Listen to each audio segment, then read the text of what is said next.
अल्हम्दुलिल्लाह रब्बिल आलमीन वस्सलातु वस्सलामु अला अशरफिल अंबिया वल मुरसलीन व अला आलिहि व अस्हाबिहि अजमाइन।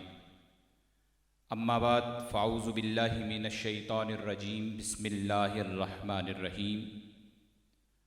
व इज़ा सअलका इबादी अन्नी फ़इन्नी क़रीब उजीबु दावतद्दाइ इज़ा दआनी फ़ल्यस्तजीबू ली वलयुमिनू बी लअल्लहुम यरशुदून। आमन्तु बिल्लाहि सदक़ल्लाहु मौलानल अज़ीम व सदक़ रसूलुहुन नबियुल करीम व नहनु अला ज़ालिका लमिनश शाहिदीन वश्शाकिरीन वल्हम्दुलिल्लाहि रब्बिल आलमीन। बिबरकति इन्नल्लाह व मलाइकतहु युसल्लूना अलन नबी या अय्युहल्लज़ीना आमनू सल्लु अलैहि वसल्लिमू तस्लीमा। अल्लाहुम्मा सल्लि व सल्लिम अला सय्यिदिना व नबिय्यिना व मौलाना मुहम्मदिन व अला आलि सय्यिदिना व नबिय्यिना व मौलाना मुहम्मदिन व बारिक व सल्लिम व सल्लि अलैहि। अस्सलातु वस्सलामु अलैका या सय्यदी या रसूलल्लाह व अला आलिका व अस्हाबिका या सय्यदी या हबीबल्लाह। अस्सलातु वस्सलामु अलैका या सय्यदी या रहमतल लिल आलमीन व अला आलिका व अस्हाबिका या सय्यदी या शफ़ीअल मुज़निबीन।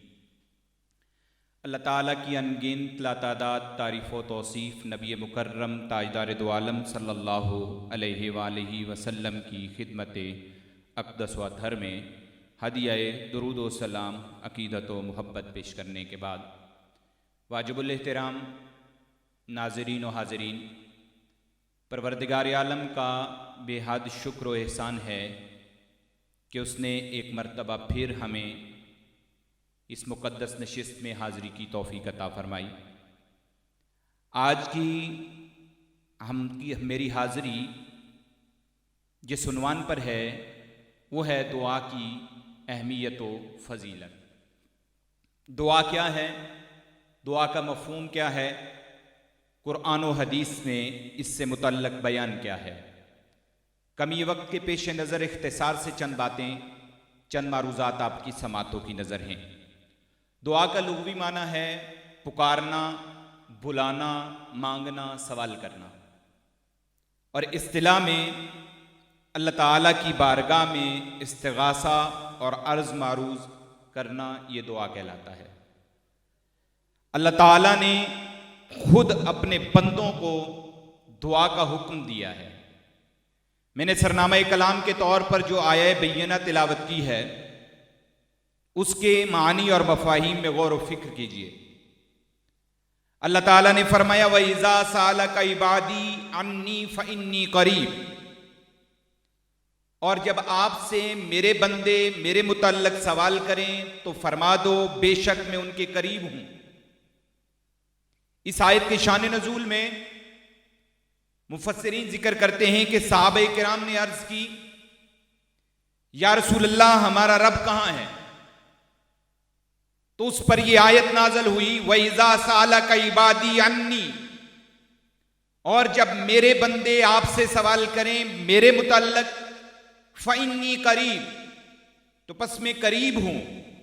उजीबु दावतद्दाइ इज़ा दआन, बेशक मैं उजीबु मैं कबूल करता हूं दावतद्दाइ दुआ करने वाले की दुआ को, इज़ा दआनी जब वो दुआ करे, यानी खालिक पुकार करने वाले की पुकार को सुनता है जब भी उसे पुकारा जाए।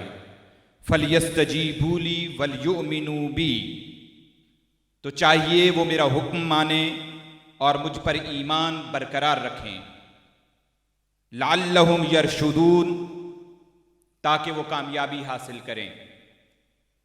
कुरान मजीद फुरकान हमीद का ये हिस्सा, ये कलाम हमारी रहनुमाई करता है कि खालिक के हुजूर दुआ जब भी की जाए इखलास के साथ, यकीन के साथ, तो अल्लाह ताला उस दुआ को शर्फ कबूलियत अता फरमा देता है।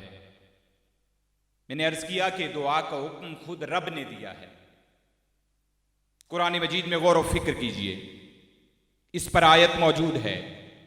अल्लाह ताला ने इरशाद फरमाया वक़ाल रब्बुकुम उदऊनी अस्तजिब लकुम, और फरमाया तुम्हारे रब ने मुझसे दुआ मांगो, अस्तजिब लकुम, मैं ज़रूर कबूल करूँगा। इन्नल्लज़ीन यस्तकबिरून अन इबादती, बेशक वो लोग जो मेरी इबादत से तकब्बुर करते हुए पहलूतही करते हैं, सयदखुलून जहन्नम दाखिरीन, अनकरीब में जलील, अनकरीब दोज़ख में दाखिल होंगे जलील होकर। सयदखुलून जहन्नम दाखिरीन, अनकरीब दोज़ख में जलील होकर दाखिल होंगे। किसका तज़किरा है? काबिल गौर बात है। कलाम में दुआ का जिक्र है, दुआ में आजिज़ी होती है, इनकिसारी होती है, खालिक से मांगना होता है। और गोया जो दुआ से एराज़ बरतते हैं, जो दुआ नहीं मांगते, दुआ से पीछे हटते हैं, इसका माना ये होगा कि वहाँ पर तकब्बुर पाया जाएगा। और तकब्बुर का अंजाम कलाम मुक़द्दस की इस आयत में वाज़े बयान हो गया, वाज़े बयान किया गया है। मैं आप अहबाब की समातों की नज़र आयत बहुत सी और भी कर सकता हूँ, लेकिन हदीस मुक़द्दसा की तरफ बढ़ते हैं। आयत का मफ़हूम ये भी है कि तुम अपने आप को जोड़ लो जो अपने रब को सुबह शाम पुकारते हैं। रसूलुल्लाह सल्लल्लाहु अलैहि वसल्लम की कसरत के साथ हदीसें दुआ मांगने पर जिसमें तरगीब दी गई है। मैं एक हवाला उठा रहा हूँ सही बुखारी से। हज़रत अबू हुरैरा रज़ियल्लाहु ताला अन्हु रवायत करते हैं, आप फरमाते हैं कि रसूलुल्लाह सल्लल्लाहु अलैहि वसल्लम ने इरशाद फरमाया, हमारा रब तबारक व तआला हर रात के आखिरी हिस्से में आसमान की तरफ नज़ूल फरमाता है। यानी अपनी शान के मुताबिक अल्लाह ताला आसमान दुनिया पर नज़ूल जलाल फरमाता है और फरमाता है कोई मुझसे दुआ करने वाला कि मैं उसकी दुआ कबूल करूं? है कोई सवाल करता कि मैं उसको अता करूं? और कौन है जो मुझसे मग़फ़िरत तलब करता है, मैं उसकी मग़फ़िरत कर दूं। यह हदीस मुबारका सही बुखारी के अंदर मौजूद है। कितने खुशबख्त हैं वो लोग जो रात के इस पहर खालिक के हुजूर दुआ कर रहे होते हैं, सवाल कर रहे होते हैं, बख्शिश और मग़फ़िरत तलब कर रहे होते हैं। रमज़ानुल मुबारक की ये बाबरकत साआतें खालिक के हुजूर हर हुस्ने अमल को बढ़ा देती हैं उसके अजर व सवाब को। तो क्यों न खालिक के हुजूर इखलास से दुआओं का सिलसिला मज़ीद ज़्यादा हो। हज़रत नौमान बिन बशीर रज़ियल्लाहु ताला अन्हु आप रवायत करते हैं, समीतुन नबी सल्लल्लाहु अलैहि वसल्लम यक़ूल अद्दुआ वल इबादा, फरमाते हैं मैंने नबी अलैहिस्सलाम से सुना, आका हुजूर ने इरशाद फरमाया, अद्दुआ वल इबादा, दुआ ऐन इबादत है, दुआ इबादत है, ऐन इबादत है। बल्कि इस पर तिरमिज़ी शरीफ की एक और हदीस मुक़द्दसा को अगर पेश कर दूँ तो समझने में मज़ीद अहमियत वाज़े हो जाएगी। इस हदीस मुबारका के रावी हज़रत अनस बिन मालिक रज़ियल्लाहु ताला अन्हु हैं। आप रिवायत करते हैं कि रसूलुल्लाह सल्लल्लाहु अलैहि वसल्लम ने इरशाद फरमाया, अद्दुआ मुख़्ल इबादा, दुआ इबादत का मग़ज़ है, दुआ इबादत का मग़ज़ है, इबादत की असल है। इस हदीस मुक़द्दसा को समझना यूँ भी आसान होगा। किसी भी इबादत का तसव्वुर कीजिए, खा वो नमाज की सूरत हो तो उसमें दुआ मौजूद है, खा वो रोज़े की सूरत में हो उसमें दुआ मौजूद है, उसमें नीयत मौजूद है, खा वो हज की सूरत हो। यहाँ से कितना दूर जाया जाता है, वहाँ पर जाकर कोई जगह ऐसी नहीं बचती जहाँ पर इबादत के साथ ख़ास दुआ का एहतमाम न हो रहा हो। गोया हमारी रोज़मर्रा ज़िंदगी में दुआओं को बड़ी अहमियत हासिल है। और आका हुजूर रहमत दो आलम सल्लल्लाहु अलैहि वसल्लम ने खुद तरगीब दी है। क्योंकि ये हमारा प्रोग्राम रमज़ानुल मुबारक में है, मैं इस निस्बत से एक हदीस सुनाना चाहूँगा। आका हुजूर ने इरशाद फरमाया, 3 आदमियों की दुआ रद्द नहीं होती, 3 आदमियों की दुआ रद्द नहीं होती। एक रोज़ादार की दुआ अफ्तार के वक्त, सुभान अल्लाह, रोज़ादार की दुआ अफ्तार के वक्त। इस रोज़ादार से मुराद कौन सा रोज़ादार है? जो रोज़े के तकाज़े पूरे करता है, जिसने सही माना में एक रोज़े का एहतमाम किया हुआ है और उसको चाहिए ये कि वो अफ्तार के वक्त खालिसतन खालिक के हुजूर दुआ करे। आका हुजूर की वो हदीस भी है, लिस्साहिम फ़रहतानी फ़रहतुन हिंद इफ्तारी व फ़रहतुन हिंद लिक़ाई रब्बी।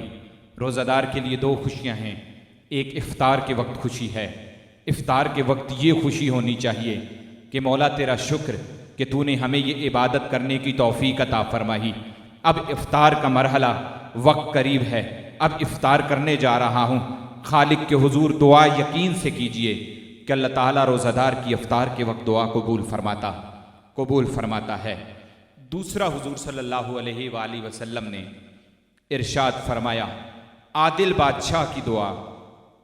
अदल व इंसाफ कितनी अहम सिफत है कि बादशाह अगर आदिल है, हुक्मरान अगर आदिल है, अदल करने वाला है, इमामुल अंबिया ने इरशाद फरमाया उसकी दुआ भी रद्द नहीं होती। और तीसरा, हुजूर सल्लल्लाहु अलैहि वसल्लम ने इरशाद फरमाया कि मजलूम की दुआ कभी रद्द नहीं होती। ये दुआएं जब भी मांगने वाले दुआ मांग रहे होते हैं, खालिक के हुजूर कबूलियत के दरवाजे खुले इस दुआ का इंतज़ार कर रहे होते हैं और फ़ौरन से वो दुआ कबूल हो जाती है।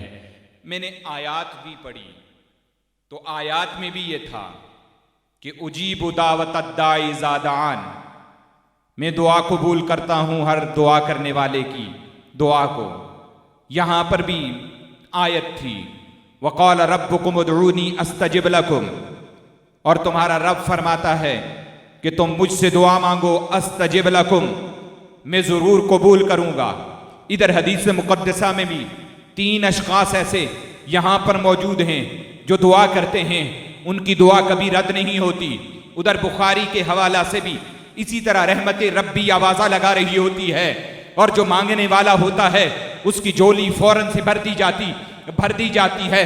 सोचने का मकाम है, हमारे कुर्बो जवार में ऐसे ज़रूर होता है कि दुआएं करने वाले दुआ कर रहे होते हैं, लेकिन बाज़ औक़ात ऐसे होता है कि उनकी ज़ाहिरी दुआ सामने उसी तरह कबूल होती हुई नज़र नहीं आती, बल्कि दुआओं की कबूलियत पर मैं एक और हदीस मुक़द्दसा सुनाऊं कि आका हुजूर रहमत दो आलम सल्लल्लाहु अलैहि वसल्लम ने इरशाद फरमाया, जब मुसलमान दुआ करता है बशर्ते के कता रहमी या किसी गुनाह की दुआ न करे, तो अल्लाह ताला के यहां से उसे 3 चीजों में से एक चीज जरूर मिलती है।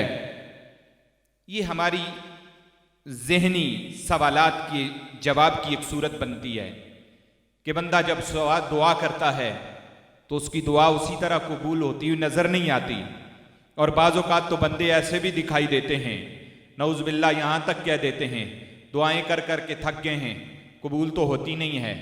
खुदारा सीने में ईमान की दौलत है, दुआ जब भी करो तो कभी भी ये न सोचना कि दुआ कबूल नहीं हुई, क्योंकि बारहा यहाँ पर दुआ की कबूलियत के वादे किए गए हैं, दुआ की कबूलियत का तज़किरा मिलता है। इतनी रवायात और कुरानी आयात ये बंदा मोमिन की अकीदा साजी करती है, उसको तवज्जो दिलाती है।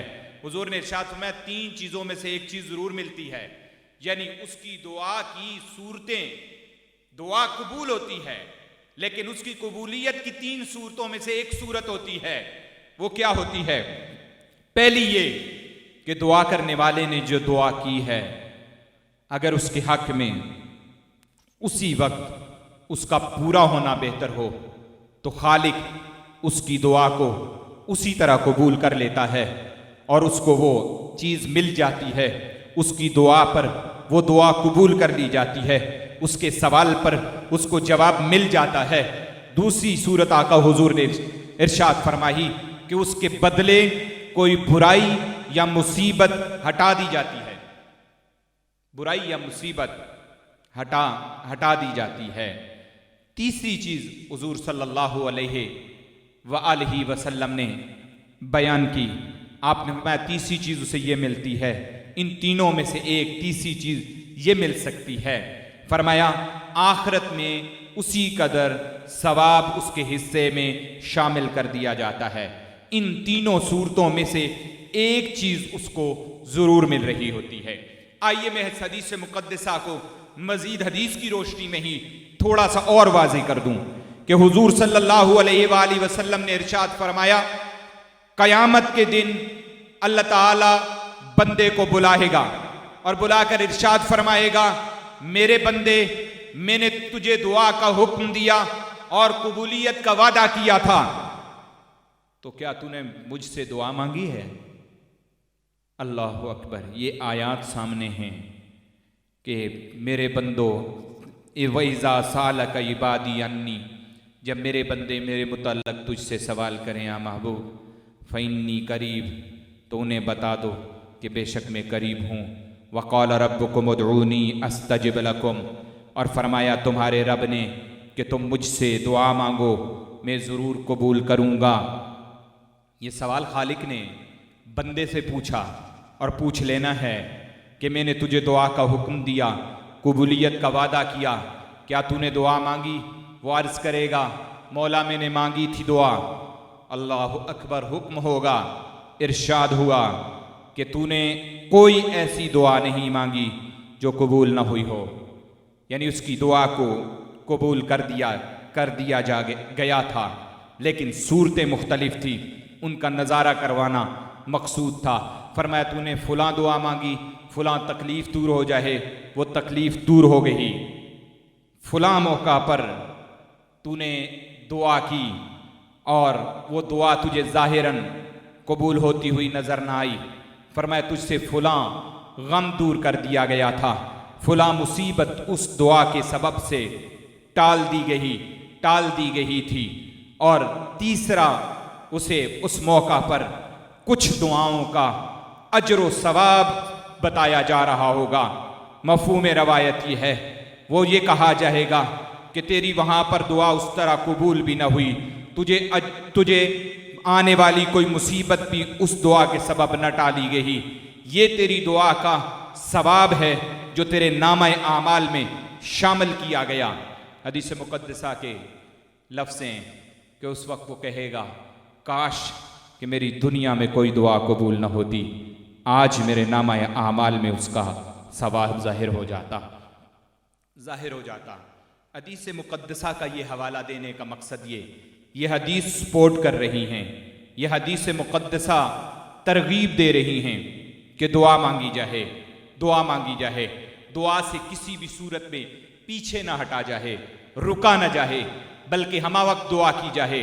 हाँ, रोका गया है तो बद्दुआ से रोका गया है, दुआए ज़रर से रोका गया है।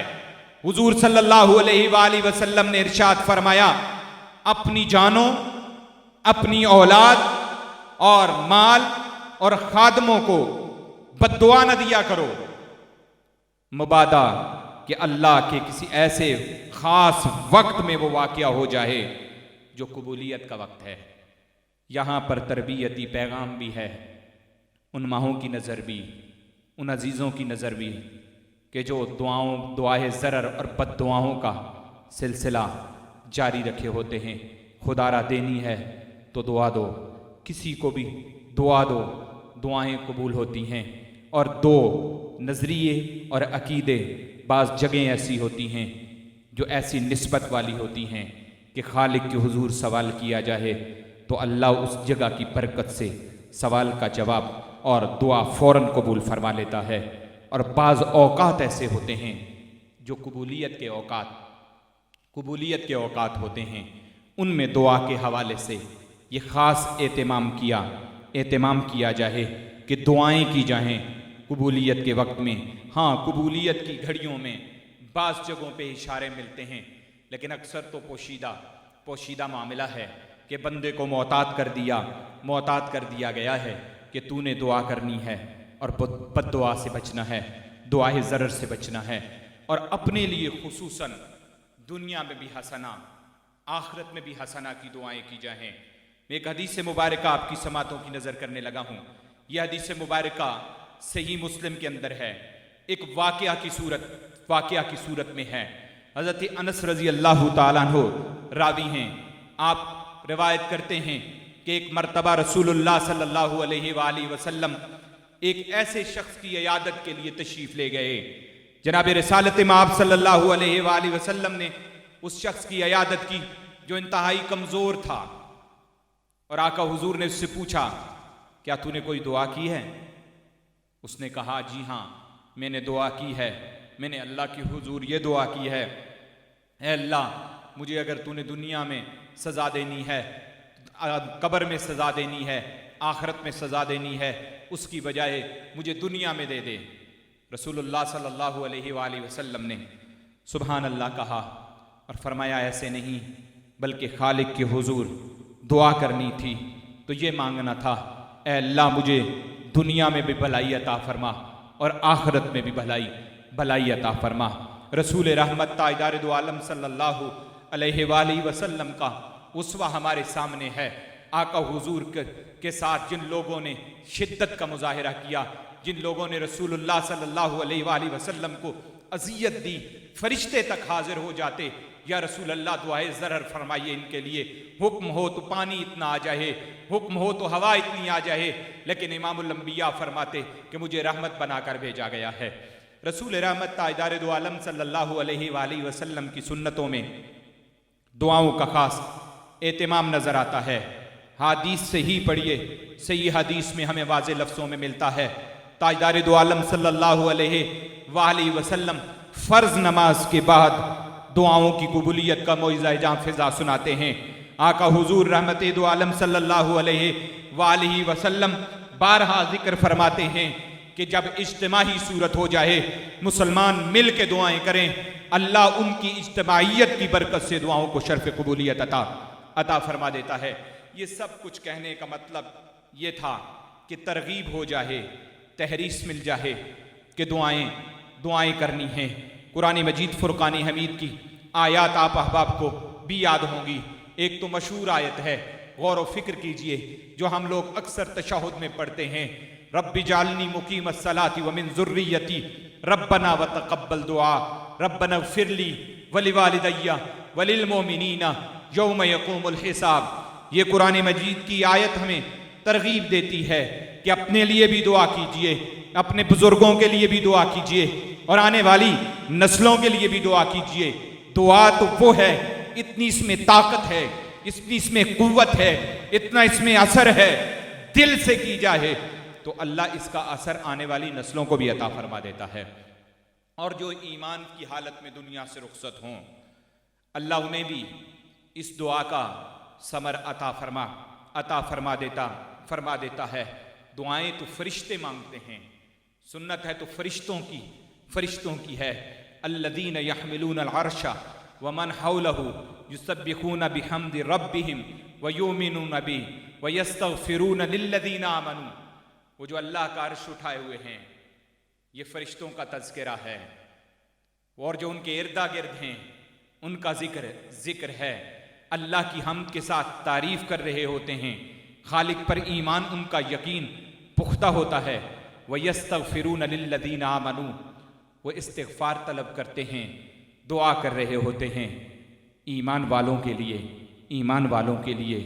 दुआ फ़ायदा देती है करने वाले को भी और जिसके लिए की जाए उसे भी, लेकिन एक शर्त है, ईमान का मजबूत होना, ईमान का पुख्ता होना, ईमानी कैफियत के अंदर मजबूती का होना।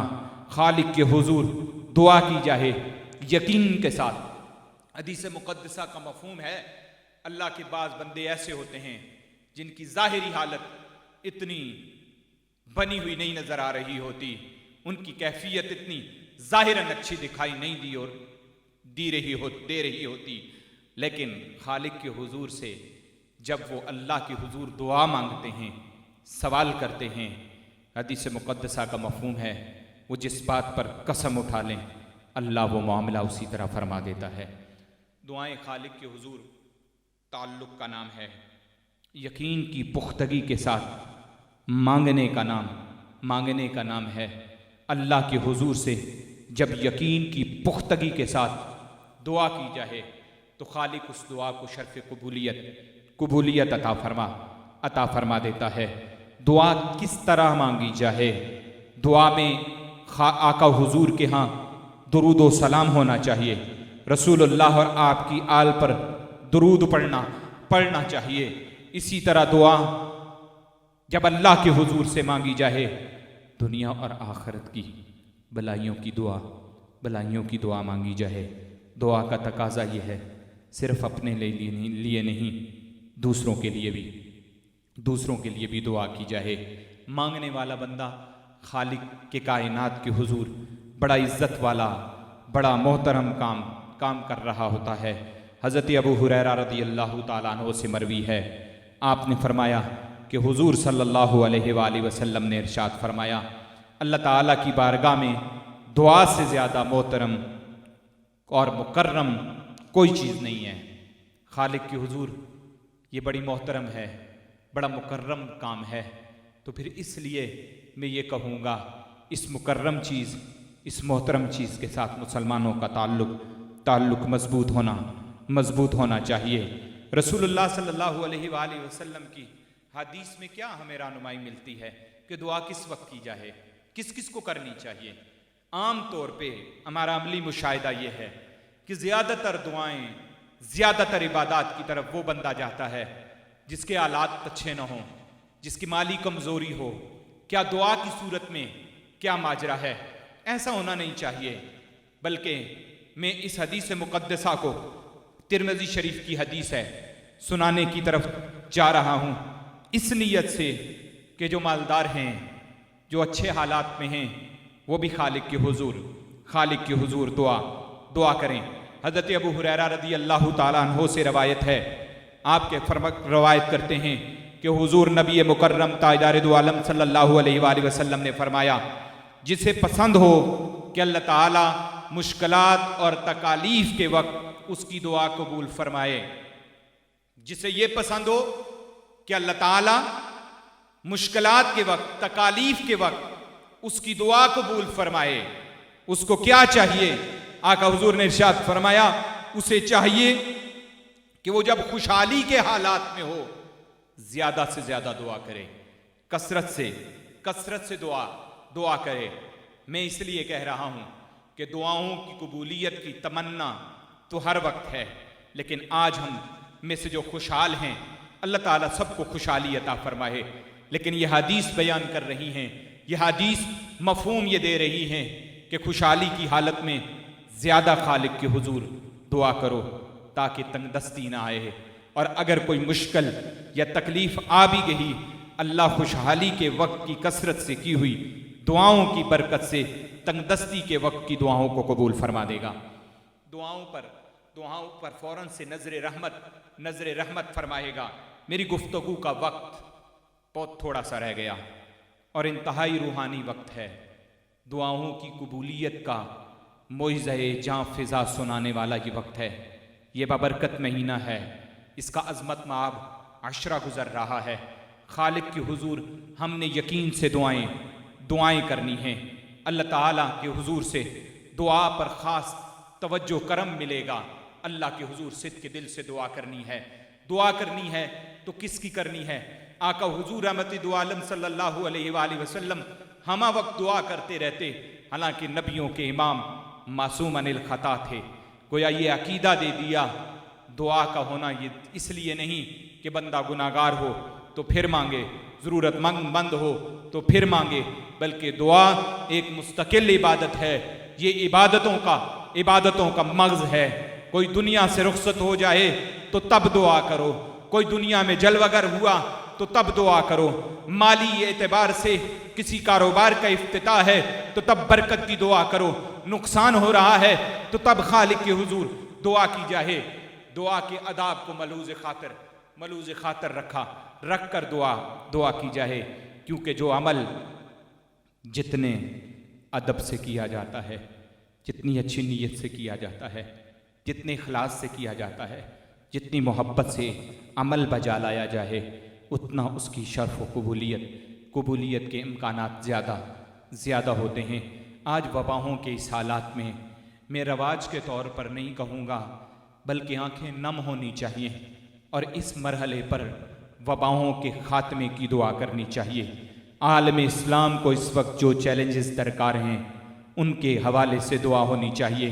हमारे मुसलमान मजलूम इस वक्त जो जुल्म की चक्की में पिसे जा रहे हैं, उनके लिए दुआ होनी चाहिए कि अल्लाह मुसलमानान आलम की मदद फरमाए। आज जो बीमारियां लाहिक हो चुकी हैं, जिस वक्त इलाज दरियाफ्त न हो रहे हों, जिस वक्त किसी मुश्किल को इतनी बड़ी सूरत अख्तियार कर जाए वो मुश्किल कि उसका ज़ाहिरी हल न मिल रहा हो, तो उस वक्त खुसूसन मुसलमानों को खालिक के हुजूर मुतवज्जे हो जाना चाहिए और खालिक के हुजूर दुआएं करनी चाहिए। ऐसा बहुत दफ़ा हुआ कि जिनको लाइलाज कर दिया गया, दुआ की बरकत से अल्लाह ने उन्हें शिफा अता फरमा दी। और हुजूर सल्लल्लाहु अलैहि वसल्लम ने खुद दुआ फरमाई, जो मैंने सही मुस्लिम के हवाले से हदीस आप पर पेश की थी कि हुजूर सल्लल्लाहु अलैहि वसल्लम उस शख्स को देखने गए और उससे फिर पूछा, फिर आका हुजूर ने बाद में उसके लिए दुआ भी फरमाई। और रवायतों में आता है कि नबियों के इमाम की दुआ की बरकत से अल्लाह ताला ने उसे शिफा अता फरमा दी थी। मैं आज दुआ गो हूँ, अल्लाह ताला आज के इस मरहले पर हमारी ये जो अदना सी कोशिश है, हमारी ये जो थोड़ी थोड़ी इबादत हैं, खालिक व मालिकी ने शर्फ़ कबूलियत अता फरमा दे और हमारी जो शरी ज़िम्मेदारियाँ हैं अल्लाह ताला एहसन तरीके से अदा करने की तौफ़ीक अता फरमाए। खुसूसन वक्तन फ़वक्तन हमें दोस्तों की दुआएं कमेंट्स की सूरत में, पैगामात की सूरत में मौसूल होती हैं और कहा जाता है हम अल्लाह के हुजूर दुआ गो हैं। अल्लाह ताला हमारे तमाम इन दोस्तों बुज़ुर्गों की दुआओं को शर्फ़ कबूलियत अता फरमा दे। वमा अलैया इल्लल बलाग।